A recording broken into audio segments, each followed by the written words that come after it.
समय का चक्र अपनी गति से चलता रहता है, पर कुछ क्षण ऐसे होते हैं जो किसी के जीवन की दिशा ही बदल देते हैं। और आज का ये क्षण भी कुछ वैसा ही था। एक ही रात और एक ही समय में दो बच्चों का जन्म होने वाला था, जिनका भाग्य उनके माता पिता खुद अपने हाथों से लिखने वाले थे। उफ़, कितनी पीड़ा हो रही है। आहा, ताई जी, कुछ कीजिए, मैं यह सह नहीं पा रही। महारानी, धैर्य रखिए। बस कुछ ही क्षण और देवी लक्ष्मी की कृपा से संतान सुख मिलने ही वाला है। और कुछ ही क्षणों के भीतर ही महारानी ने एक बहुत ही सुंदर कन्या को जन्म दिया, जिसकी छवि बड़ी ही मनमोहक थी। बधाई हो महारानी, बधाई हो। आपके घर लक्ष्मी जी आई हैं। क्या कहा? लक्ष्मी? नहीं नहीं, यह कैसे हो सकता है? यह तो मेरे साथ अन्याय हुआ। मुझे तो उत्तराधिकारी चाहिए था जो इस राज्य की बागडोर संभाले, मेरा नाम इतिहास में अमर करे। मगर यह तो कन्या है। ये सब क्या हो रहा है मेरे साथ? हे भगवान, मेरा तो भाग्य ही खराब है। महारानी, पुत्री भी माता पिता के लिए उतनी ही सौभाग्यशाली होती है जितना कि पुत्र। कन्या को लक्ष्मी कहा जाता है, देवी दुर्गा का रूप माना जाता है। इतने बड़े राज्य की महारानी होकर आप ऐसी बातें करें, ये आपको शोभा नहीं देता। हाँ लक्ष्मी, अगर कन्या इतनी सौभाग्यशाली होती तो इतिहास में राजकुमारों की कहानियां न लिखी जाती। मेरे पूर्वजों की गाथाओं में किसी भी राजकुमारी का नाम नहीं है। कोई राजकन्या राज्य नहीं संभाल सकती। नहीं, यह मुझे स्वीकार नहीं। यह मेरा दुर्भाग्य है। और तभी सैनिक महारानी की दासी सुमित्रा का समाचार लेकर कक्ष में प्रवेश करता है। महारानी की जय हो। महारानी साहिबा, एक समाचार लाया हूँ। आपकी सबसे प्रिय दासी सुमित्रा ने भी एक संतान को जन्म दिया है, एक सुंदर और स्वस्थ पुत्र। क्या कहा तुमने? पुत्र? हाँ महारानी साहिबा, बिल्कुल स्वस्थ और बलवान लड़का हुआ है। सुमित्रा दासी को।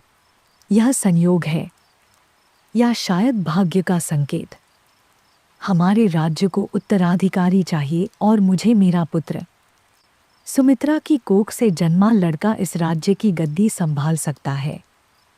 और मेरी बेटी ये किसी काम की नहीं है। मुझे तुरंत सुमित्रा की झोपड़ी ले चलो, अभी और इसी क्षण। जी महारानी साहिबा, आपके आदेश का पालन किया जाएगा, आप निश्चिंत रहिए। सैनिक बिना एक पल गंवाए अपने भाले उठाते हैं और महारानी के साथ सुमित्रा की झोपड़ी की ओर चल देते हैं। रात का समय था और चारों तरफ अंधेरा छाया हुआ था।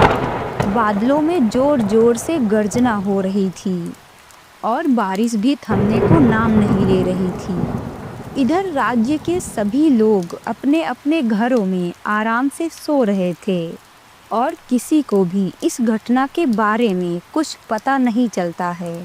सैनिकों को भी इस बारे में भनक नहीं लगती है कि महारानी साहिबा सुमित्रा के घर जाकर क्या करने वाली हैं। इधर सुमित्रा अपने बच्चे को गोद में लिए अपने सास के साथ झोपड़ी में बैठी हुई थी। वो अपने बच्चे को देखकर बहुत ही आनंदित हो रही थी और तभी वहाँ पर महल की एक दासी घबराई हुई आती है और सुमित्रा से कहती है, सुमित्रा, जल्दी उठो।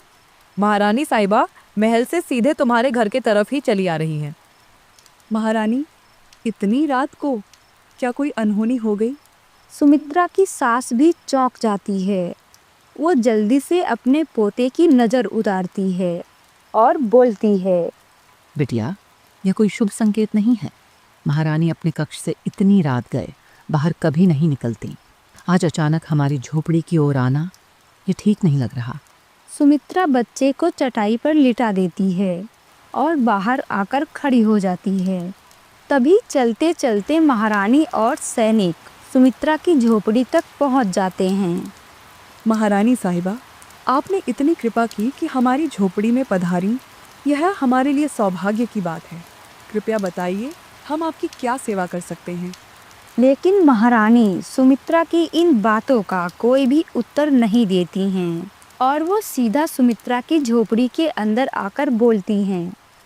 सुमित्रा, तुमने आज एक पुत्र को जन्म दिया है, यह मैं जानती हूँ। क्या यह सत्य है? जी महारानी साहिबा, आज मेरी कोख से पुत्र रत्न का जन्म हुआ है। वह स्वस्थ है, सुंदर है और मुझे पूरा विश्वास है कि वह बड़ा होकर बहुत योग्य पुरुष बनेगा। ये सुनकर रानी निराश होकर बोलती हैं। और मेरी कोख से एक कन्या ने जन्म लिया है, एक ऐसी संतान जिसका हमारे महल में कोई स्थान नहीं। महारानी, आप यह क्या कह रही हैं? राजकुमारी तो राज्य की रानी कहलाएगी। यह तो बड़ा सौभाग्य है। फिर महारानी सुमित्रा के पास जाकर बोलती हैं।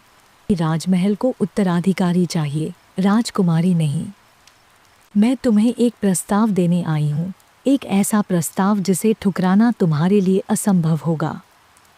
महारानी, कैसी बात कर रही हैं आप? मैं समझ नहीं पा रही। मुझे तुम्हारा पुत्र चाहिए। मैं उसे राजमहल में राजकुमार बनाकर पालूंगी और बदले में तुम्हें मेरी पुत्री को यहाँ अपने पुत्र की जगह पालना होगा। ये सुनकर सुमित्रा और उसकी सास की सांसें थम जाती हैं। महारानी, यह आप क्या कह रही हैं? एक माँ के लिए उसके बच्चे से बढ़कर कुछ नहीं होता। मैं अपने जिगर के टुकड़े को कैसे त्याग सकती हूँ? तुम समझ नहीं रही सुमित्रा। यह निर्णय सिर्फ तुम्हारे बेटे का भविष्य नहीं, तुम्हारी पूरी पीढ़ी का भाग्य बदल सकता है। तुम्हारा पुत्र महलों में सोएगा, राजसी वस्त्र पहनेगा और एक दिन राज्य का उत्तराधिकारी बनेगा। और तुम राजमाता की दासी बनोगी और तुम्हारे वंश को कभी किसी चीज की कमी नहीं होगी। सुमित्रा कुछ क्षण अपने बेटे को देखती है और फिर महारानी को देखती है। सुमित्रा की सास भी बेहद दुखी हो जाती है। महारानी साहिबा, क्या यह सही होगा? अगर भाग्य को यह मंजूर नहीं हुआ तो? ये सुनकर महारानी कुछ देर तक सोचती हैं और फिर अपना निर्णय सुनाते हुए बोलती हैं। भाग्य को हम खुद बनाते हैं और अब यह तय हो चुका है। कल की सुबह से मेरी पुत्री इस झोपड़ी में होगी और तुम्हारा पुत्र राजमहल का राजकुमार।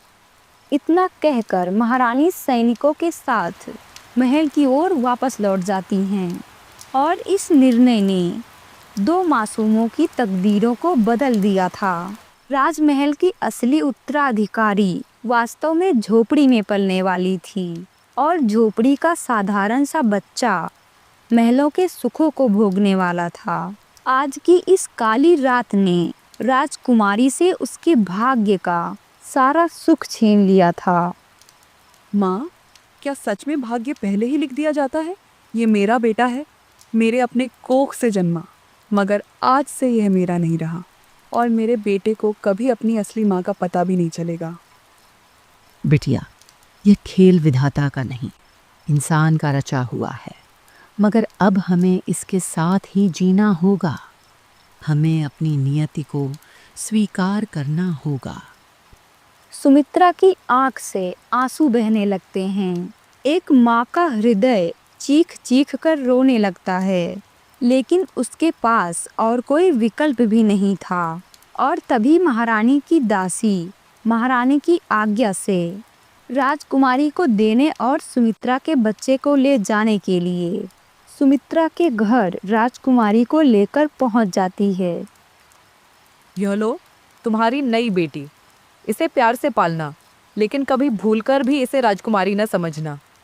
मैं ये कैसे कर सकती हूँ? मेरी इस नई बेटी को मेरी नहीं, मेरी औकात की पहचान मिलेगी। मेरा बेटा जो मेरे लहू का अंश है, मुझे कभी माँ कहकर पुकार भी नहीं पाएगा। ये कैसा अन्याय है? अन्याय नहीं सुमित्रा, ये तो अवसर है जिसे समझदार लोग स्वर्ण अवसर कहते हैं। तुम्हारी संतान अब इस झोपड़ी की धूल नहीं चाटेगी। वह सोने की पालकी में बैठेगा, रेशमी वस्त्र पहनेगा और राजकुमार कहलाएगा। तुम्हें तो और प्रसन्न होना चाहिए।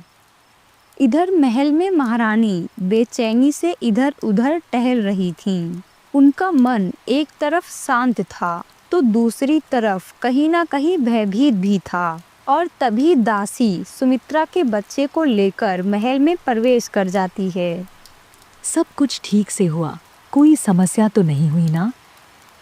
हाँ महारानी साहिबा, राजकुमारी अब दासी की बेटी बन चुकी है और दासी का पुत्र अब इस राज्य का राजकुमार है। यह लीजिए, आपका राजकुमार आपके राज्य का उत्तराधिकारी। बहुत अच्छा।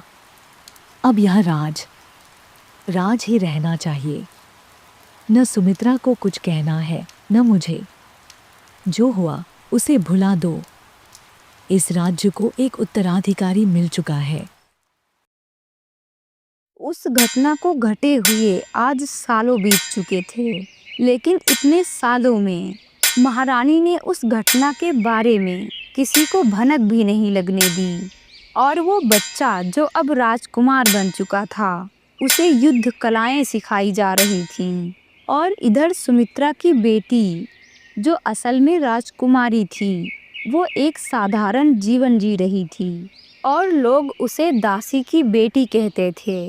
राजकुमार अपने गुरु के साथ पूरे लगन से युद्ध कलाएं सीख रहे थे। बहुत अच्छे राजकुमार, तुम्हारी पकड़ और तेवर एक सच्चे योद्धा के जैसे हैं। लेकिन युद्ध केवल बाहुबल से नहीं, बल्कि चतुराई से जीता जाता है। गुरुजी, मैं केवल तलवारबाजी में ही नहीं, अपने मन की शक्ति में भी विश्वास रखता हूं। जब समय आएगा मैं ये सिद्ध भी कर दूंगा। सुन लिया आपने गुरुजी? मेरा बेटा केवल एक वीर नहीं, बल्कि बुद्धिमान भी है। यही वह गुण है जो एक राजा में होना चाहिए।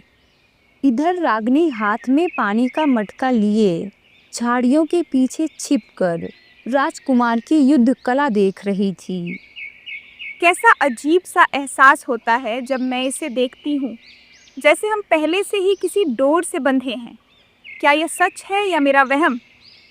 और तभी अचानक आदित्य के हाथ से तलवार छूटकर जमीन पर गिर जाती है और राजकुमार आदित्य झुककर अपनी तलवार उठाने लगते हैं। तभी रागनी बोल पड़ती है, अगर तलवार को इतनी ही आसानी से गिरा दोगे तो कैसे राजा बनोगे? राजकुमार चौंक जाता है और इधर उधर देखने लगता है, लेकिन रागिनी जल्दी से झाड़ियों के पीछे छिप जाती है।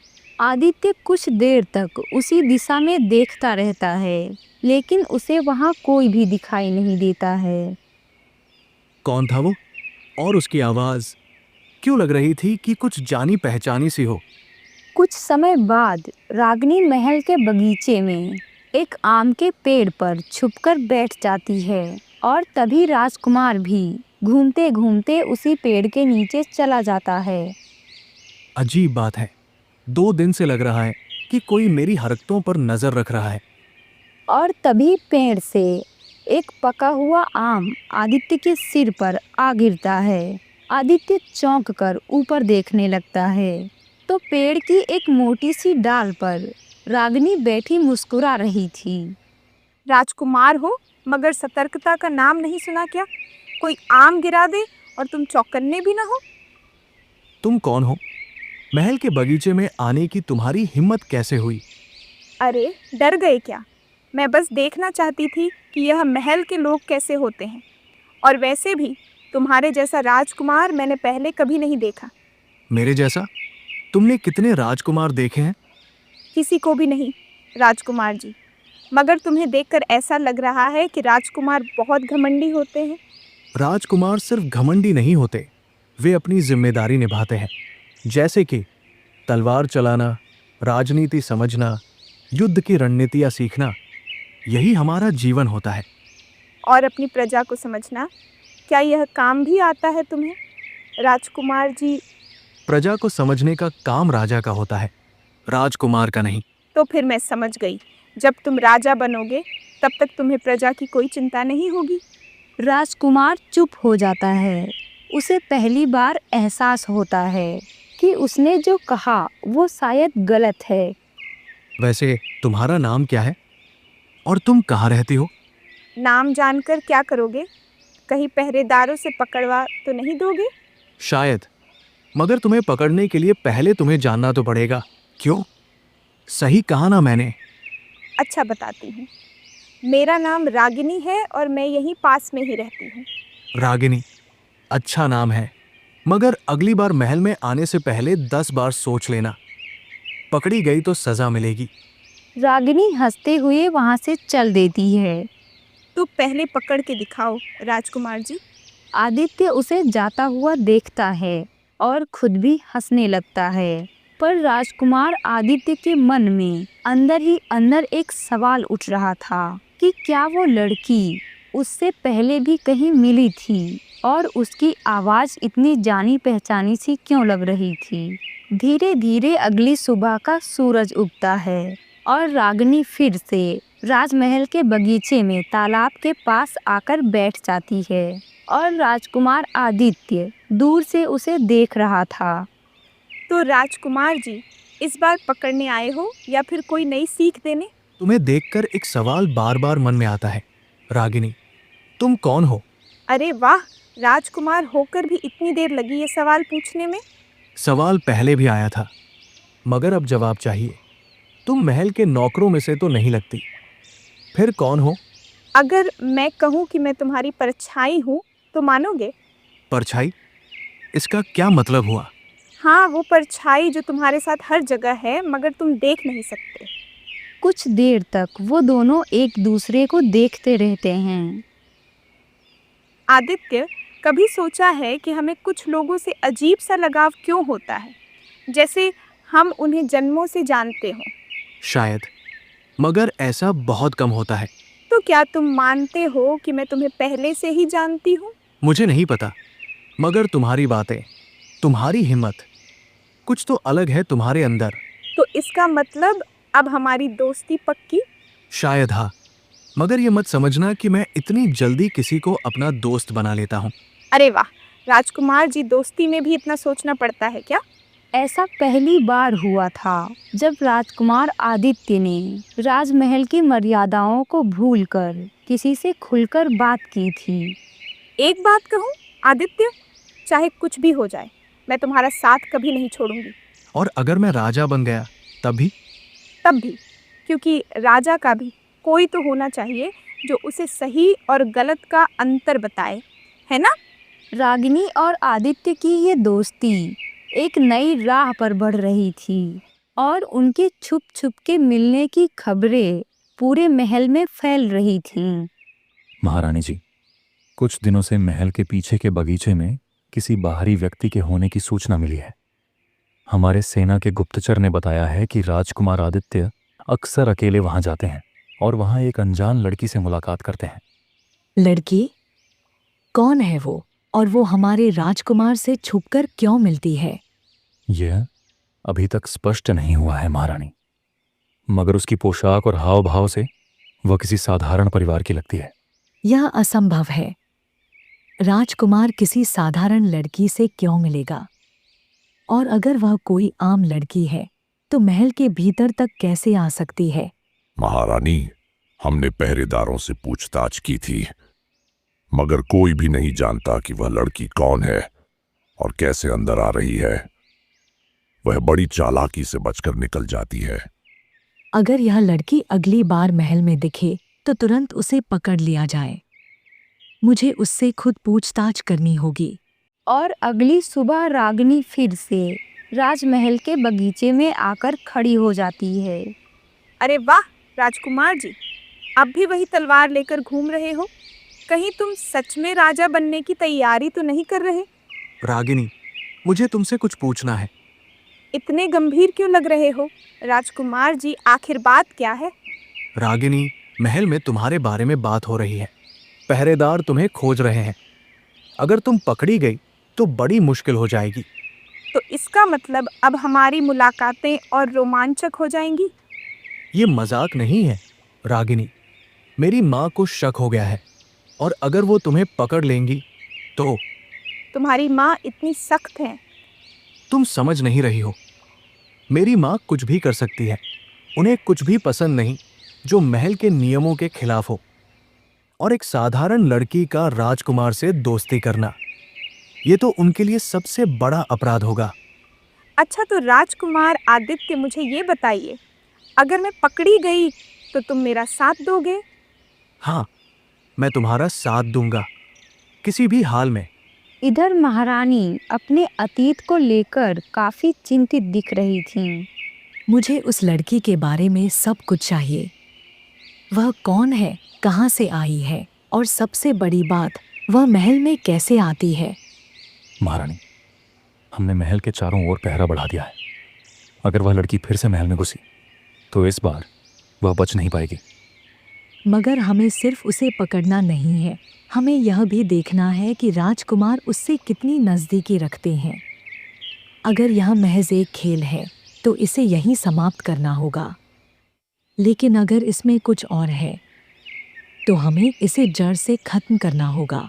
महारानी, क्या हमें राजकुमार पर भी निगरानी रखनी होगी? हाँ, और अगर ज़रूरत पड़े तो उन्हें भी यह समझाना होगा कि एक राजा के लिए दिल से ज़्यादा दिमाग की सुनना ज़रूरी होता है। और आज इधर रागनी को राजमहल के बगीचे में कुछ ऐसा महसूस हो रहा था कि कोई उस पर नजर रखे हुए है। आज कुछ अजीब सा लग रहा है, जैसे कोई हर तरफ नजर रखे हुए है। और जैसे ही वो बचकर निकलने का रास्ता ढूंढने लगी तो अचानक राजकुमार आदित्य उसके सामने आकर खड़ा हो गया। रागिनी, तुम यहाँ क्यों आई? मैंने कहा था कि अब यहाँ आना सुरक्षित नहीं है। तो क्या तुम चाहते हो कि मैं डर जाऊं? मुझे मजाक नहीं चाहिए रागिनी। मेरी माँ तुम्हें पकड़ने के लिए जाल बिछा रही है। अगर तुम पकड़ी गई तो इस बार कोई माफी नहीं मिलेगी। आदित्य, अगर मैं पकड़ी गई तो क्या तुम मेरा साथ दोगे? मुझे नहीं पता। मैं इस महल का उत्तराधिकारी हूँ। मैं कोई भी गलत कदम नहीं उठा सकता। तो इसका मतलब यह हुआ कि राजकुमार साहब सिर्फ तब तक दोस्त हैं जब तक कोई मुश्किल ना आए। आदित्य के मन में उथल पुथल मची हुई थी। उसे पता था कि उसकी माँ इस रिश्ते को स्वीकार नहीं करेगी, पर पहली बार राजकुमार आदित्य ने अपने दिमाग के बजाय मन की बात सुनी। रागिनी, मैं तुम्हें अकेला नहीं छोड़ सकता। अगर मेरी माँ को लगता है कि मैं उनकी हर बात मानूंगा तो उन्हें ये भी देखना होगा कि मैं अपना फैसला खुद ले सकता हूँ। और तभी अचानक वहाँ पर सैनिक और मंत्री आ जाते हैं। रागिनी और आदित्य को एक साथ देख लेते हैं। सैनिक रागिनी को बंदी बनाकर राजमहल की सभा में महारानी के सामने लाकर खड़ा कर देते हैं। महारानी, ये वही लड़की है जो राजकुमार से चोरी छुपे मिलती थी। हमने इसे महल में घुसते हुए पकड़ लिया। तो तुम ही हो वह लड़की जिसने मेरे बेटे का मन बहकाया? क्या तुम जानती हो कि एक साधारण लड़की का राजकुमार से मिलना महल के नियमों के विरुद्ध है? महारानी, मैं किसी को बहकाने नहीं आई थी। मैं सिर्फ अपनी सच्चाई जानने आई थी। मैं बस यह जानना चाहती थी कि मैं कौन हूँ। तुम्हारा मतलब क्या है? और तभी राजकुमार आदित्य भी वहाँ पर आ जाता है। माँ, ये अन्याय है। आपने इसे पकड़वाने के लिए जाल बिछाया। आदित्य, तुम अपने होश में तो हो। तुम एक साधारण लड़की के लिए अपनी माँ के विरुद्ध खड़े हो रहे हो। ये साधारण लड़की नहीं है माँ। आप जानती हैं कि ये कौन है, मगर अब सच्चाई छुपा रही है। तभी महारानी की सबसे पुरानी दासी सुमित्रा, जिसने राजकुमारी रागिनी को पाला था, वो आगे आती है। महारानी, वह दिन याद है जब आपने एक पुत्र की चाह में अपनी बेटी को त्याग दिया था। तुम क्या कह रही हो? महारानी, यही आपकी खोई हुई बेटी है। जिस दिन आपने इसे त्यागा था, उसी दिन मैंने इसे अपनी बेटी की तरह पाला। ये राजमहल की असली राजकुमारी है। तो मैं राजकुमारी हूँ? और तभी महारानी सालों के बाद अपनी बच्ची को देखकर भावुक हो जाती हैं और रागिनी को अपने सीने से लगा लेती हैं। हाँ, तुम मेरी बेटी हो, मेरी अपनी संतान, जिसे मैंने खुद अपने हाथों से खो दिया था। मुझे माफ़ कर दो मेरी बच्ची। मैंने अपनी संतान को खुद से दूर कर दिया। मैंने एक माँ होने से ज़्यादा एक रानी होना चुना, और यह मेरी सबसे बड़ी भूल थी। मैं आपको माफ़ करती हूँ माँ, मगर मैं अब ये साबित करना चाहती हूँ कि मैं सिर्फ आपकी बेटी नहीं, बल्कि एक सच्ची राजकुमारी भी हूँ। अब तो सब साफ हो गया। तो क्या अब हमें एक साथ रहने की इजाजत है माँ? हाँ आदित्य, अब कोई भी तुम्हें रोक नहीं सकता। तुम दोनों जी भर के बातें करो और जहाँ जी करे वहाँ घूमो। अब तुम्हें कोई नहीं रोकेगा। महारानी को अपने किए गए अन्याय पर बहुत ही पश्चाताप हो रहा था। आज मैं अपनी भूल स्वीकार करती हूँ। मैंने कभी सोचा था कि मेरा पुत्र ही मेरा उत्तराधिकारी बनेगा, मगर अब मैं देख रही हूँ कि मेरी बेटी भी उतनी ही योग्य है। आज से रागिनी को राजकुमारी घोषित किया जाता है।